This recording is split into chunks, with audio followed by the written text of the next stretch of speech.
তখন ওই এলাকাতে একটা ঘটনা ঘটেছিল, মূলত ফিলিপাইনের সেবু প্রদেশের বোগো শহরের কোন একটা গ্রামে। মূলত এই ব্রাকো ভাইয়ের পরিবার, ওনারা মধ্যবিত্ত একটা পরিবার ছিল।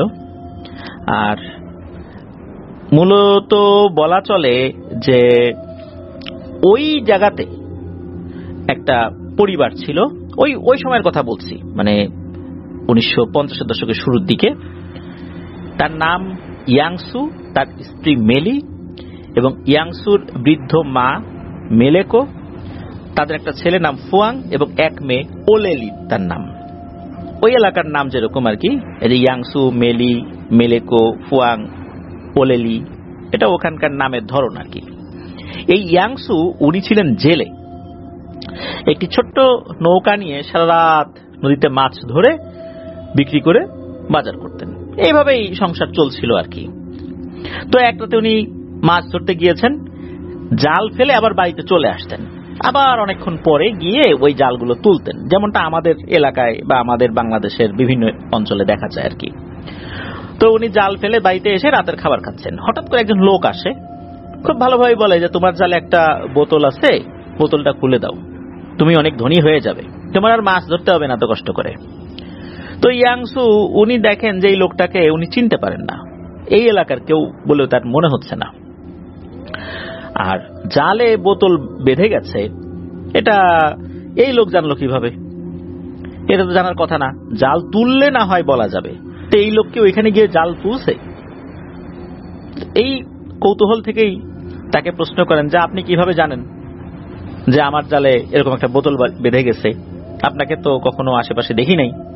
তো লোকটা নাকি খুব সুন্দরভাবেই বলে ওঠে যে তুমি আমায় চিনবে না, কিন্তু আমার কথা শোনো, আমার কথা শুনলে তুমি অনেক ধনী হয়ে যাবে। এইবার ইয়াংসু কিছুটা ভয়ে ভয়ে বলল, আমি তো মাত্র জাল ফেলেছি, তো খাবারটা খাই, তারপরে তুলি, আমাকে খাবারটা খেতে দেন। এই সব কথাই কিন্তু সেখানকার স্থানীয় ভাষায় হচ্ছিল, আমরা বাংলা ভাষায় বোঝার জন্য বলছি আর কি। তো যখন ওই খাবার দাবার খেয়ে জাল তোলার কথা বলছে ইয়াংসু, তখন ওই লোকটা কিছুটা রাগান্বিত হয়ে যায়, বলে তোমাকে ধনী হওয়ার কথা বললাম, গায়ে লাগলো না, আমি যেটা বলছি সেটা আগে করো। এ কথা বলতে বলতে নাকি ওইখানে আরো কিছু লোক এসে হাজির হয়। এবার তারা হুমকি সুরে বলছে, এই বেটা ওঠ, ভালো চাস তো এক্ষুনি ওঠ, উঠে ভালোই ভালো ওই বোতলটা খুলে দে, চল। তো ইয়াংসু উনি এরকম ধমক টমক খেয়ে, উনি আসলে ইয়াংসু তো উনি একদম নিরীহ মানুষ, হঠাৎ করে তাকে এরকম ধমক দিচ্ছে, উনি ভয়ে খাবার দাবার বন্ধ করে বলে যে ঠিক আছে চলেন তো, আপনাদের কি বোতল বুঝতে পারতেছি না, আপনাদের বোতল আপনাকে দিয়ে দিচ্ছি, চলেন। চলে যায় ওই লোকটার সাথে। কিছু লোক বাইরে দাঁড়ায় থাকে, বাইরে দাঁড়ায় বলতে ওই যে নৌকাটা নিয়ে যখন যাচ্ছিল ইয়াংসু, একজন লোক সাথে যায়, ওই যারা এসেছিল, আর অন্য লোকরা ডাঙার উপর দাঁড়িয়ে আছে। তো যখনই ওই জালের কাছে আসলে ওই লোকটা দেখা যাচ্ছে ওই যে ওইখানে জালটা তো বেশ লম্বা ছিল, সে দেখা যাচ্ছে ওই যে ওইখানে চলো এরকম করে দেখা দিচ্ছে। তো যখন ওখানে যাওয়া হয়, তো ইয়াংসু ওই জালটা তোলে, দেখা গেল আসলে একটা বোতলের মতো কিছু একটা দেখা যাচ্ছে, তবে এটা গতানুগতিক কোনো কাঁচের বোতল বা এরকম কিছু না, মনে হচ্ছে একটা ধাতব পদার্থ দিয়ে তৈরি কোনো একটা বোতলের মতো। তো ওই বোতলটা ওই ইয়াংসু জাল উঁচা করে বলতেছে যে এই নেন খোলেন। ওই লোকটা বলছে, আরে বেটা তুই খোল। তখন ইয়াংসু হাত দিয়ে জাল থেকে বোতলটা ছাড়ায়, তখন বলে যে এই নেন আপনাদের বোতল নেন তো, কিসের কি বোতল টোতল?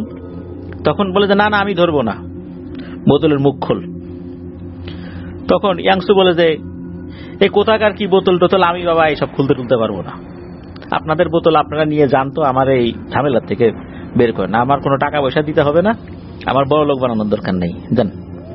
তখন হঠাৎ করে দেখতে পায় যে ওই যে ডাঙায় যে লোকগুলো দাঁড়িয়ে ছিল, এরাও মনে হচ্ছে এই পানির কাছে চলে এসেছে এবং পানির উপর দাঁড়িয়ে আছে বলে মনে হচ্ছে। যখনই পানির উপর দাঁড়িয়ে আছে বলে মনে হচ্ছে এরকমটা দেখেছেন ইয়াংসু, তখন তো উনি ভয় পাইছেন। আর দেখা গেল যে এই লোকগুলো মনে হচ্ছে হাতে বেশ কলস জাতীয় কিছু একটা রয়েছে, আর ওর ভিতর থেকে উজ্জ্বল আলোর মতো কিছু একটা বের হচ্ছে, চকচক করছে, এরকম আলো ছিটকে বের হচ্ছে, বোঝা গেল যে ওগুলোর মধ্যে মোহর রয়েছে। তখন ওই যে লোকটা নৌকায় ছিল সে বলছে, ইয়াংসু বোতলটা খোল। তখন ইয়াংসু বলছে যে আপনাদের বোতল আপনাদের খুলতে সমস্যাটা কি, আপনারা খোলেন। তখন ওই লোকটা বলছে তোকে যেটা বললাম সেটা কর, এই বোতল আমরা খুলতে পারি না, তোকে বলছি তুই খোল। কি আর করা, একে তো ইয়াংসু ভয় পাচ্ছে, পানির উপর লোক দাঁড়িয়ে আছে বলে মনে হচ্ছে। তবে এখানে একটা কথা বলে রাখা ভালো, ওখানে যে খুব বেশি গভীর পানি ছিল এরকম না, না হাঁটু পানি।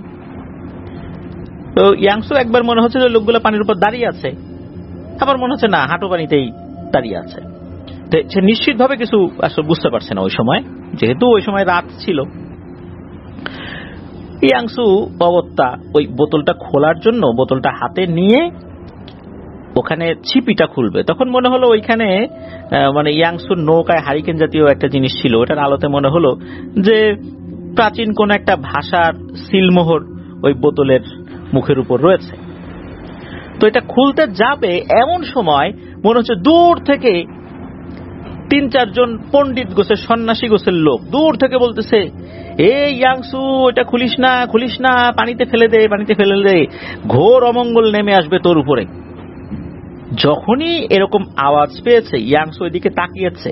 ইয়াংসু দেখলো এই যে 4-5 জন লোক পানির উপর দাঁড়িয়ে আছে বলে মনে হচ্ছিল, এটা সা করে ওইখানে চলে গেল। যাওয়ার সাথে সাথে মনে হচ্ছে ওদেরকে মুহূর্তের মধ্যে ছিন্ন ভিন্ন করে ফেললো, এবং ছিন্ন ভিন্ন করে দেহের টুকরোগুলো মনে হলো পানিতে নিক্ষেপ করলো। এইটা দেখে ইয়াংসু তো পেয়েছে মারাত্মক ভয়। তখন বুঝতে পারছে যে সে কি বিপদে পড়ছে।